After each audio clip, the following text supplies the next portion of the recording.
Hi, it's Mike Stevenson here. Today in this video we're going to look at a workload optimization feature within Turbo 360, and the use case is that I have resources in Azure and I would like to schedule the automatic resizing or turning off of my resources.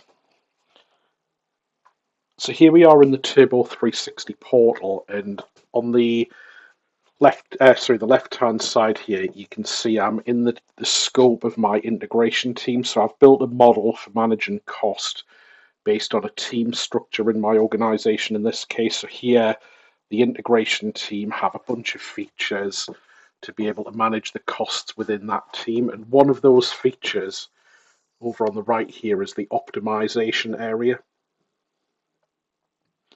So we take a look at optimizations, and we've got a feature here called schedules, and this is where I can configure a schedule to be able to manage my resources. So an example of setting this up would be, let's pretend our use case is that we have a UAT environment that people test in, and then during office hours it gets used, but at the end of the day people go home and we want to downsize, turn off our environment so that we minimize the spend overnight, and then when people come back to the office the next day, things are turned up again. So let's create a schedule for this UAT environment. And you can see here the schedule by default is picked 9 a.m. till 6 p.m. is when things are turned on and scaled up. In the evening and weekends, everything's scaled down and turned off. Now you can modify this schedule to suit your specific needs. Next, we would choose the resources to add to this schedule. So a simple example here would be, in the integration team, we have an app service plan. I can choose to make this a P3 plan when it's during the day, so that 9 till 6. And then out of hours, I may make it a P1. So you can see over on the right-hand side here, we've got an associated cost saving of $400 if we scale that plan down in the evening. Now, we have a number of different resources available that you can schedule. So that would be the app service plan. We've got things like Cosmos, data factory pipelines, logic apps. I quite like the logic app one actually. If you're using consumption logic apps, we had one customer who you'll see us talk a little bit about this scenario at the Integrate Summit. The logic apps are constantly pinging the service bus, checking for messages, and at scale, when you have lots of logic apps and lots of environments, that tiny cost can accrue up and kind of become quite sizable. So we had one customer saving $1,000 a month, and all you do is you just tick these logic apps you want to add to the schedule here. I think that one's already in a schedule.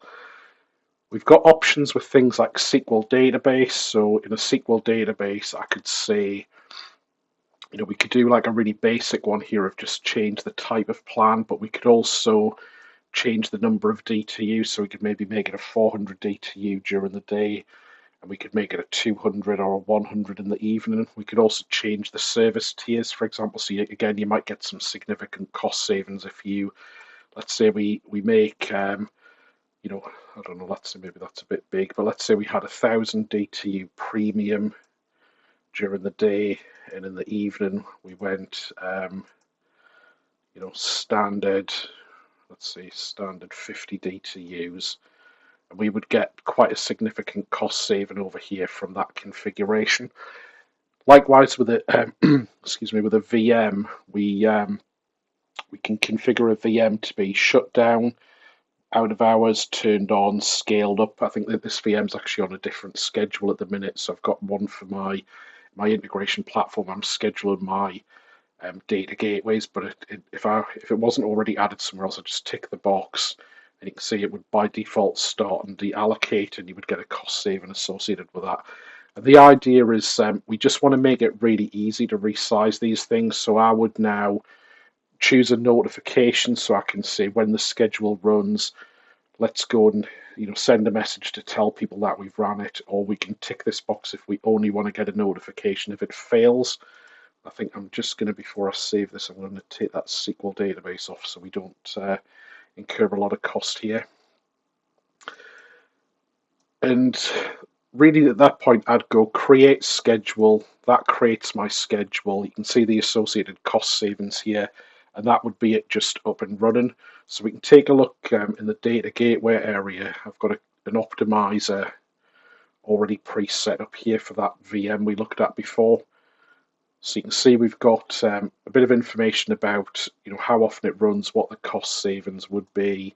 I can see the resource here, so we're starting and stopping it. I can add another resource really easily here. So in this scope, I think we've already got the VMs that we've already got, because I've got this one narrowed right down to that data gateway resource group. I can modify the settings here, so you can see with this one, because it's just a demo, I just turn this on between 9 and 10 and turn it off all the other times.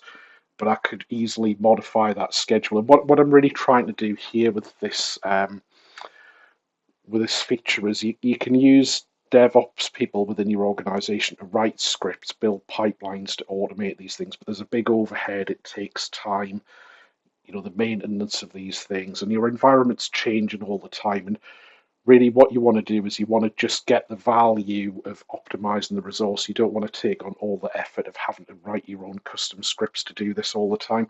So here we're trying to focus on empowering the integration team to take ownership of managing their own resources. In this case, the data gateway server, or it could be that app service, and they can get on. They're the best people to manage the cost here. We don't want to have to offload this to a central team doing cost management. Let the integration team do it themselves. Here you can see the history of all the different actions that have happened in the past when we've managed this resource through the schedule. So hopefully this video gives you a demonstration of how simple it is to set up a schedule to optimize different resources. Each team, or every node on that tree, whether it be product team, department, they can have multiple schedules, and you can create subnodes like I've done in the tree if you want to manage different areas of cost within your team, so you can create schedules on those appropriate areas. And it really just allows you to fit the model that works well for your organization. Thank you for listening to today's video. Hope everybody has a great week.